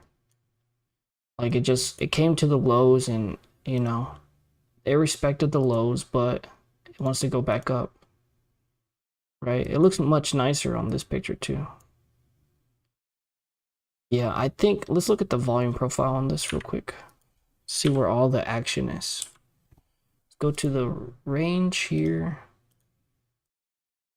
Yeah, a lot of the range is like right there, where somewhere where we're at, around $17.70 and $18. It looks like it's strong enough. It's strong. I think it's gonna keep going up to $17, $18. Plus, if you look, it kind of broke out of this downtrend, or did it? No, it didn't break out. It's trying to break out of that downtrend. Let me go to a 1 hour, 4 hour, see how it's looking on a smaller time frame, because it's not accurate. You know, feel me? Right there. So it looks like it's trying to break out of that downtrend. This has been a big downtrend for it. So one example is Neo. This is one that I was following for a while. We had a huge ass downtrend. It finally broke out of it. And you see the big move right here. Finally broke out of this downtrend. Insane. Neo's a monster though. Let me look at the flow for you on Lucid. I think we might get more stuff on this one. And hopefully it lines up with our bullish thesis if it breaks that downtrend resistance. It looks like there's more call volume, more call premium. Let me apply the 32G on this one, because I think they get enough money too.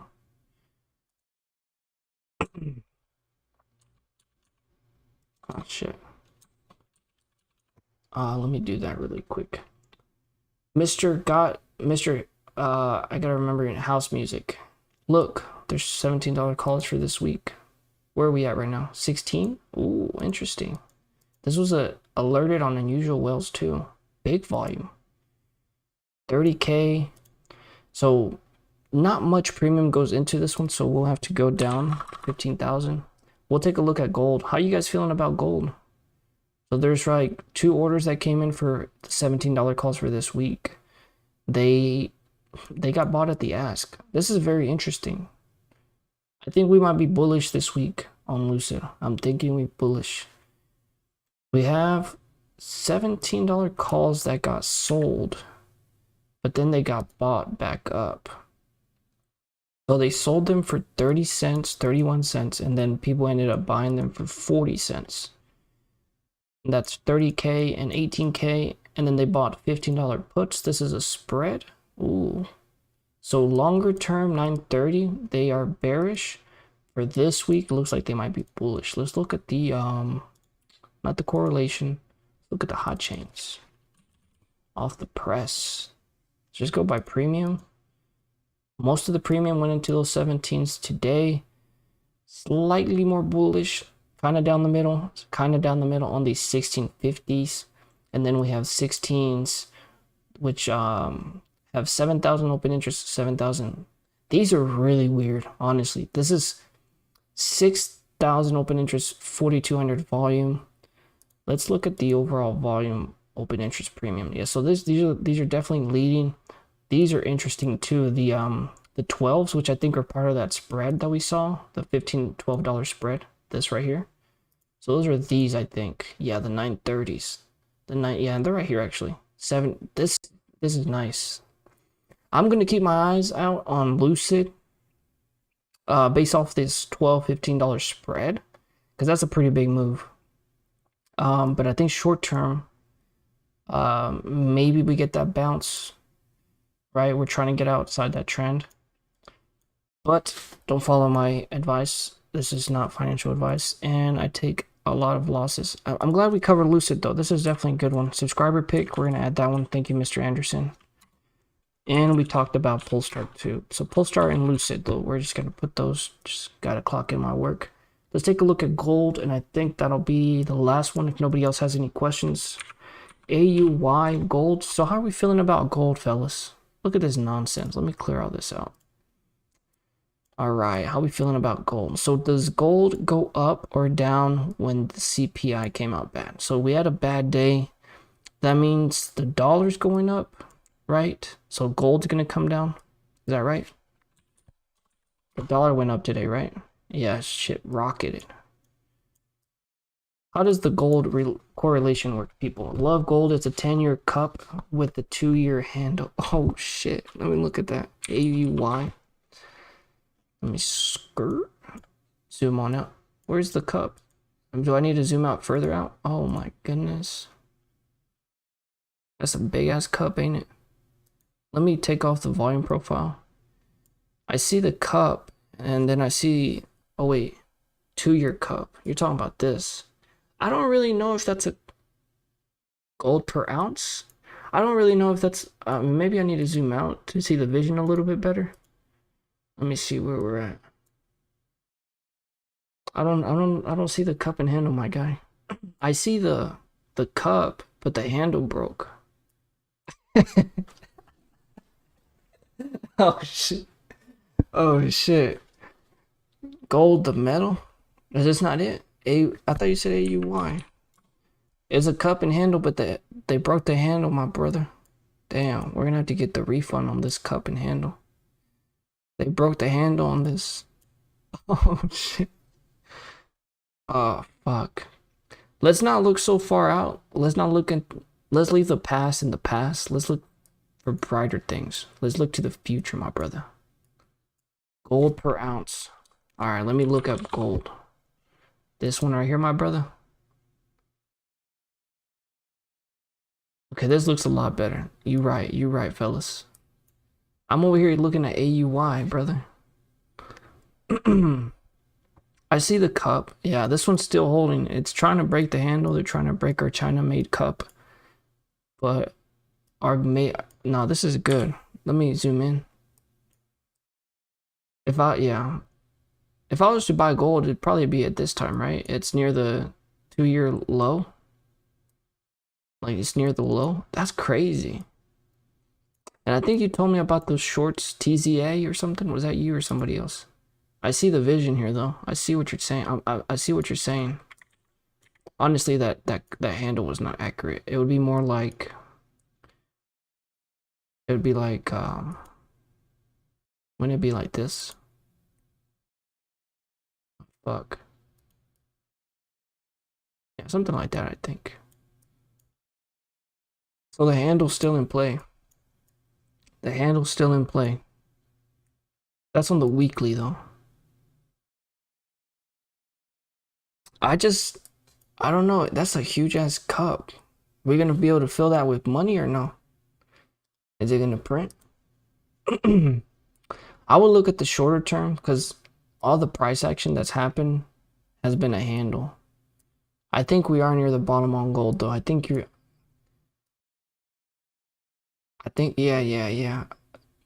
You think we're gonna fill it up? That's a big ass cup. I'm telling you. Yeah, but I will look at the shorter term because do they have options? I've never traded gold, to be honest. Let me look up. Do they have options? What would be the ticker? GLD. I thought there's a ticker. It's GLD. No, is that not one? Gold. Yeah, this is the one. Yeah, but this one got the broken handle. We don't want that one. We want this one. Wait. Which one has the broken handle? AUY? They all kind of look the same. They all kind of look the same, don't they? GLD, gold per ounce. Now the broken handle would be down here. If the handle broke, it'd be down here. I think this one still got some life in it. Got potential. How do I get options on this though? Let me look up. I'm new to this, brother. I've never done this before. It's the first thing these girls tell you. They be lying to you. Not cup and handle. That's a minder. I'm like, oh shit. That's just a minder you like. Man, I can't find the options for gold. They want me to buy Robinhood Gold. They want me to upgrade my subscription. Come on now. Barack Gold? How would you buy options on this? Because it is near the low, my brother. I want to know the correlation between the dollar and gold. AUY flow? We can pull it up. I got you. Is it over the counter though?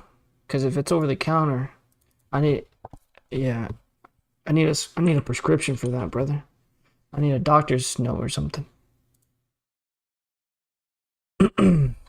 Now we're just gonna leave it blank, pull it up like this. See, the thing I don't like about my 32G is because I exclude ETFs, so sometimes it doesn't want to show up for me. Let's look at some flow. See what we got in here. Not enough for 5,000. Nah, there's no premium in this, brother. 2,000. There it is. Not 2,000 on 32 days. So nothing short term. Let's go further out. This is further out. This is for January and 1028. 3,000, 5,000. Honestly, not enough for me to even look at this flow, to be honest. There's not enough money going in this. What's the market cap on this? Let's take a look. Let's take a look. Market cap. Where is the market cap? Market cap 4 billion. Yeah, this one's not getting enough money in there. They need more they need more money in the system. Let's just take a look at what we would see in the hot chains. We're gonna include in the money, and we're gonna take off. We basically have to take up all our filters just to get some flow, man. It's not showing up. Nothing's showing up. There's not enough flow in it for it to show up. Yeah, I don't think AUI is a ticker to watch for flow. Like 5,000, that could be anybody. 3,000, just not enough money in there, honestly. We have no filters applied also. Let's just apply no filters to it. Let's just do AUY.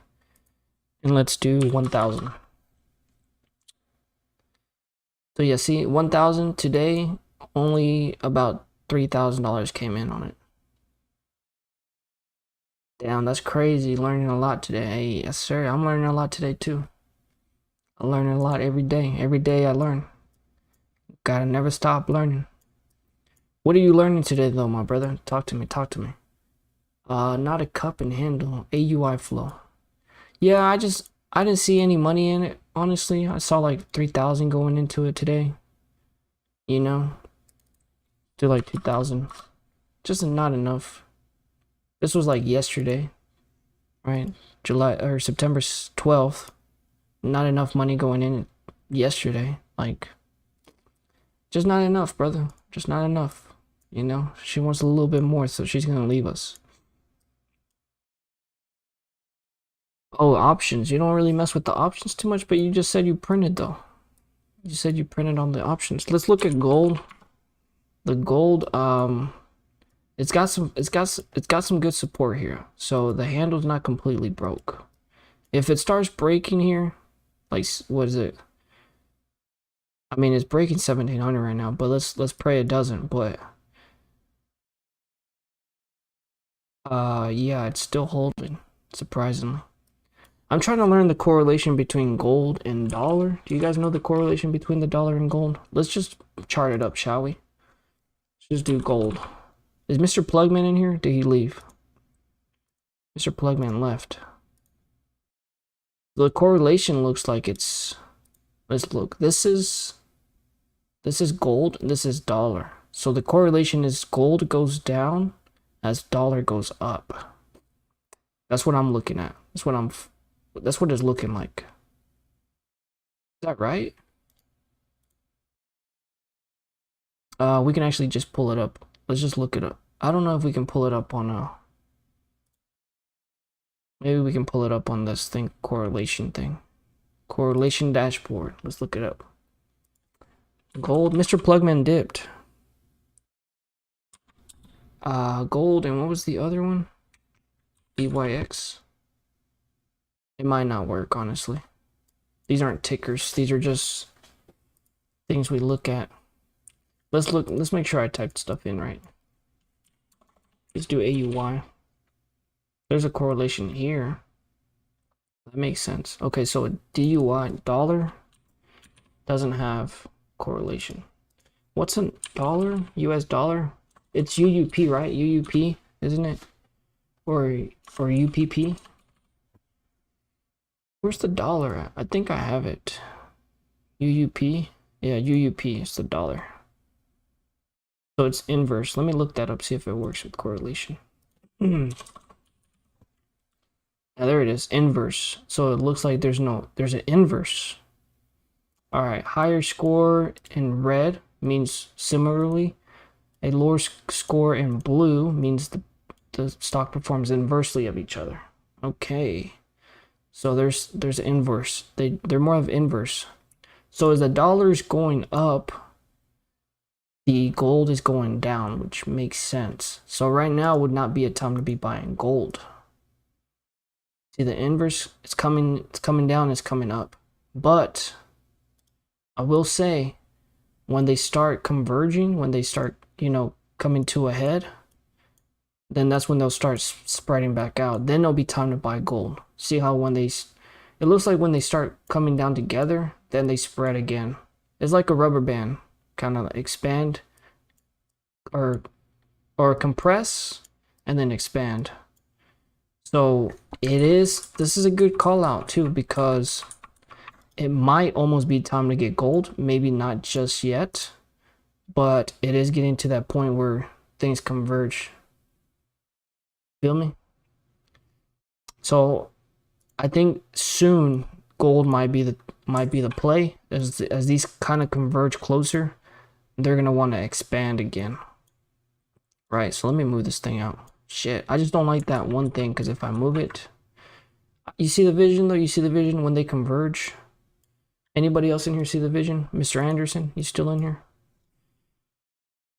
Yeah, so gold, I think almost time for it. Let me just take it off the chart real quick. I like gold, but maybe takes a little bit, maybe another 2 weeks, maybe a month, maybe near midterms. That might be a play. Yes, sir. Yes, sir. Yes, sir. UUP, Invesco, dollar. See, this thing is breaking out. This is insane. If it breaks out of like 10, this is not the one I want. Where's the DXY? Dollar, yeah. If we break out of about $10, 110, things could get crazy. Let me look at the future real quick, and then I think I'm gonna wrap this one up. Let's look at the future. Oh shit, I just blinded myself. Yes, here, but I'm driving my semi truck, so I'm listening. Hey, what are you driving? You driving the Nikola semi truck, or which one? What are you driving, my brother? Are you driving the Tesla semi? Are you pushing that down the road like Nikola, or no? Let me look at the future up. Fuck, my puts are fried. Okay, dollar up. That's weird. Dollar's up. Commodities are up. Oh no, the commodities down. Oil's down. Oil's about break even. China's up. So I hate this thing that pops up. Just trying to see it from the side. Future up, which makes sense right now. So let's recap SPY real quick, and then I think we'll wrap it up. Because I got a long day in the morning. Now I'm driving the 2012 Freightliner Cascada. I've never heard of that one. Let me see. Do you drive for work? Let me look it up. 22.2 Freightliner. Let me take a look. Let me see what kind of whip you rolling in. What color is it, my brother? You need to get that new Hyliion, brother. No, I'm kidding. Dang, this is nice. This is nice. You know what's crazy? If you actually drive for work, you might get a Tesla semi soon, or a Nikola. That'd be awesome, wouldn't it? Those are just dreams right now, but they could become reality. Or maybe you could get the Hyliion hybrid. What's it called? The Hyliion. This is nice though. It's 2022. Man, you're sitting pretty. You're sitting nice right there, brother. Yeah, this is a nice little dashboard. I see you. You gotta treat yourself. You gotta roll. They gotta treat you like a king, if they want you to drive like a king. Let me wrap up the SPY, and then I think we're gonna get out of here. Anybody have any other questions? So future up. I'm not too surprised, just because this is a strong support. Oh, you got the white one, the all white, the snow bunny. Damn, brother, you sitting pretty then. Yeah. This is a strong support right here. This is a strong support. So Fute's holding up. We could be chopping it up around here, right? Maybe get another retouch of this downtrend resistance. No, I don't want it. I like my Freightliner better. I thought that was a Freightliner. Or you want the old version? Well, it just takes time, brother. Change. The only thing that stays the same is change. You gotta remember that, brother. A wise man once told me that. A wise man once told me that. The only thing that stays the same is change. And change doesn't stay the same. If you're picking up what I'm putting down, let me know. Put it in the chat. Drop a like. Anyway, before I wrap this up. So we knew about this, we knew about this level right here, right? Because we have the volume profile, right? 413, 411, whatever, this range right here, we knew it was going to be hard to break. And then so after that CPI, that terrible mess, we were going to get a big rejection. And we had this marked out yesterday. So this one actually, it came down perfectly to our support. So that is pretty much lining up for maybe a dead cat bounce. I would say 397, maybe 400. What's crazy is we have another gap fill down here. Let me go to the daily. There's one more gap that we need to fill, which is kind of bearish. This is the only thing I don't like about the volume profile. It gets in the way a lot. We have a gap fill down here. Right here. Like 378, 380 maybe. Let me zoom out. We have a gap right here. So we could see more downside just to go ahead and get this one out of here. But we also have a gap fill up here now. Right here. I don't know if we fill this one up tomorrow. It'd be crazy if we fill this up. I think we could fill this after Powell. Before then, I think we're going to chop it up in this range like we said. Like in between 400 and in between 392. Futes are holding up, so I think it kind of all makes sense to me. So, what do you guys think? Let me read some of the votes. Freightliners will make their own electric truck. Oh, really? I didn't know that. Honestly, I don't follow Freightliner. That's crazy. I didn't know they were a big company. I think the only one I know is what's it called? What's the other truck company? So 9 votes. We got 9 votes right now. I'm looking like 4 of those are green and then 5 of those are red. Now, do be careful. When a lot of people are bearish, that's when the market will flip it on you, right? So many people were bearish right here, and look what happened, right? So just be careful. Like, everybody's going to be bearish. I would just be careful because I got puts around here. I was bearish. I was like, that's it. Game over. We're coming down to fill this gap. This gap really like threw me off. I was like, we're going to go fill it. And then it started running back up. The only thing that made me hold on to my puts was this resistance level. I was like, there's no way this thing crosses this. Because if it crosses, we're coming back all the way to this upper range, right? Because I've got these lines right here for us. The higher range and the lower range. This one right here, I was like, it'd be crazy. Which I do think we might go back up to these like 430s, like towards midterms or something, November or something. Just because they're going to find a way to pump it, I think, you know. Mr. Biden and all his clowns are going to try to pump it. But I don't know. It's just like part of the government stuff. It's just stuff we can't control. It's just how media is controlling everybody. Oh yeah, the Mac. That's the one I'm talking. The Big Mac. Yes, sir. They are a global company. You got Mack Truck, Peterbilt, and Volvo. Wait, you're not in the US, brother? I thought you were in the US. So I think that's gonna wrap it up, fellas. I think we did a good breakdown. Let me run down a quick recap. Snow is the one I'm playing. Roblox I didn't cover. Should I take a look at Roblox? Okay, so we got rejected here. I think it's a high growth company, so I'm just bearish on it. I didn't look at the flow. Let me just look at it really quick. We'll do a quick super fly flow breakdown on Roblox just to see what it is. We're gonna apply the 32G. They get enough premium to apply the 32Gs. I think I saw puts on this thing. Let me see. And with that, I'm probably gonna wrap it up. Let me 25K. Let's see if we can get this going before log off. 32G 25K. It's not showing up. Okay, I gotta unapply it. 32G, and then we'll do Roblox. Should work now. Let's see what we got. Let's see what we got. $40 puts bullish. Okay then. So make me look like a fool. Here we go. Here's some puts. Selling puts 10 October 7th. Ooh. Let me look at the. That's looking bullish. Looking bullish.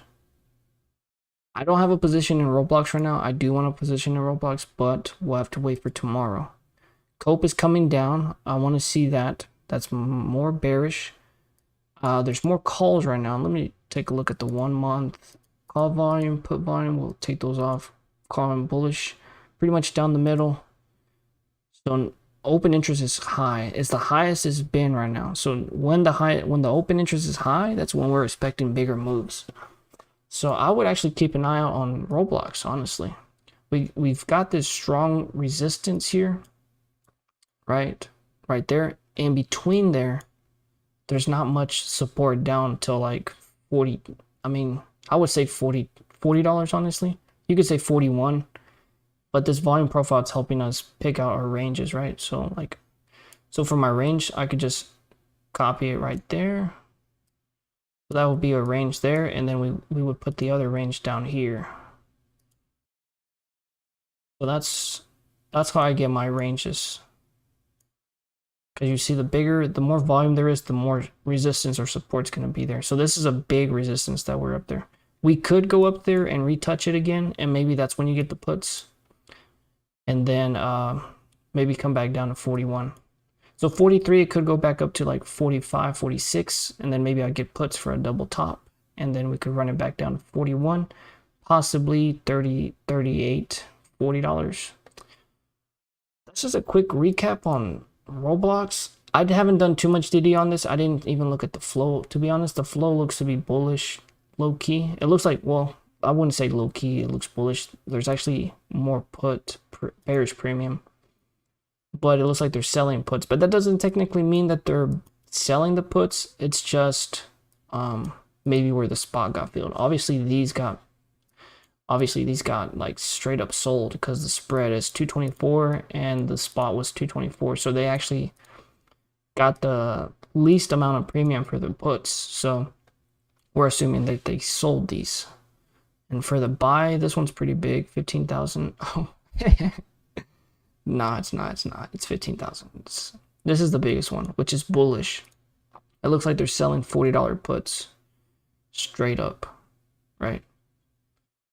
Then they're buying 41s and 44s. The flow is messy for this one, honestly. There's not like just anything that confidently just telling me it's bearish. I would go off of the technicals, right? So I would look for a retouch right here at 46, about 46, and then see if you get the puts there. But it is holding underneath this weekly that I have marked out, 44, which is bearish. And it could even be flagging right here, honestly. It's just not showing any strength. You can see the candles like long wicks, but it's not breaking above 44, like right here. So that does show weakness there too, honestly. So there might not even be an upside. We'll see how this acts in the morning. Anybody have that makes no sense but makes so much sense? Exactly. That's what I'm saying.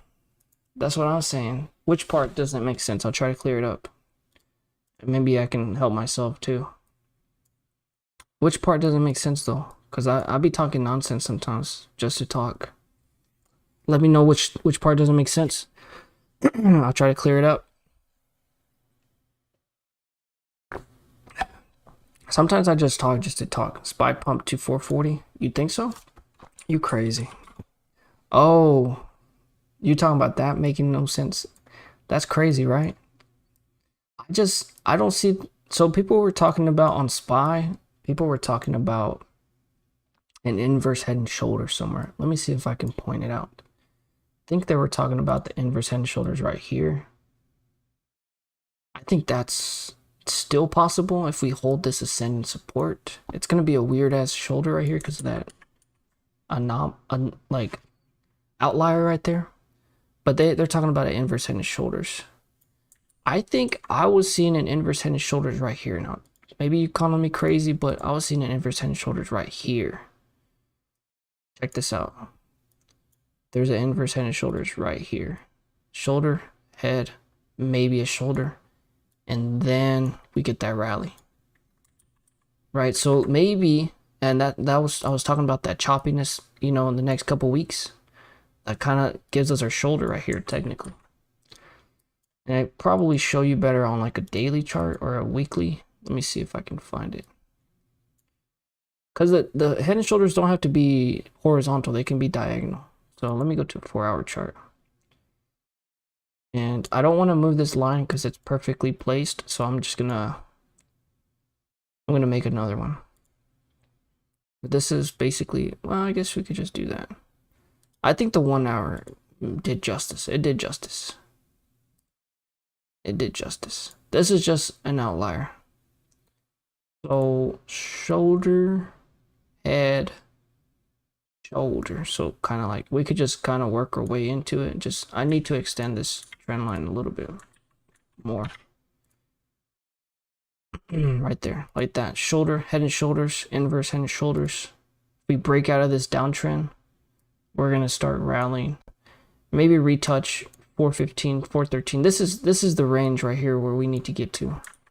But the distance for the inverse head and shoulders would be like here to like, let's just say here. And then you slap that bad boy across. So it would be like right here. 420. Nah. Well, I don't want to be bullish, but when I don't want to be bullish, I'm bearish, right? Because the economy is in shits. It's in the shitters. But the midterms are like the thing that are like they're the ones that are kind of like gonna drive the market.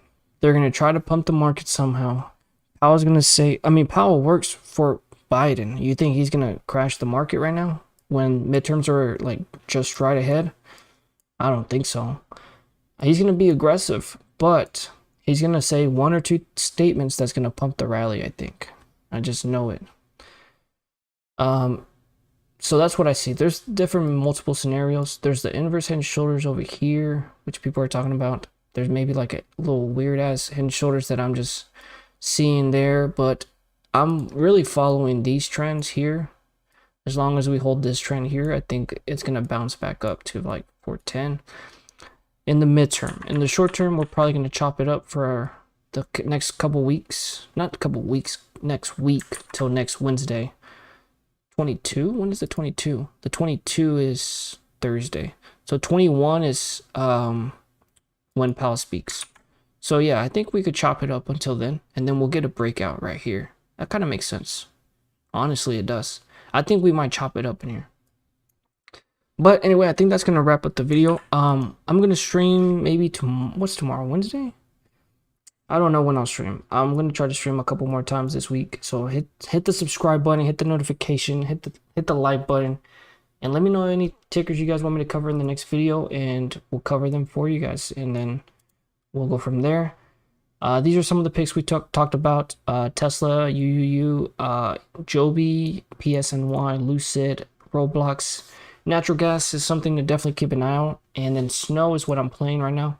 Netflix, I didn't really talk about Netflix, but it's definitely on my watch list. And also Square. Square is definitely on my watch list. Square, Micron. I mean, I should just probably type these out. I'm not going to cover them for this video, but we can talk about them next time. Square, Micron, Netflix. What are the other ones I had on here? DraftKings is good. So these are good trading stocks. And then there was one other one that I was trying to trade. Let me see. Roblox. But we talked about that. Yeah, so these are some that I was watching today. Honestly, that was about it. So I think that's gonna wrap it up. I'm gonna go take a shower, grab some food, then I'm gonna go. I might post some stuff on Twitter, so keep an eye out on Twitter. Follow me on Twitter or whatever, because I post some good stuff sometimes, and sometimes I'm just trolling. But yeah, hey, there's 25 cents. Where, hey, free my man. You guys have a good one. Shout out to Mr. Got Music, Mr. Ronald McDonald, Anderson. I'm gonna end the poll real quick. Shout out to you guys for plugging up the chat, staying active, making the video what it is, and Mr. Plugman. So How's Music, is that what you want to be called? I think Mr. Ronald McDonald Anderson, Plugman, Mr. Investing Sensei, and Plug Recruiter. Appreciate you guys tuning in. I'm gonna see you guys in the next video. Still live streaming. Till next time, I'll see you guys. Take care. I'll see you guys. Peace.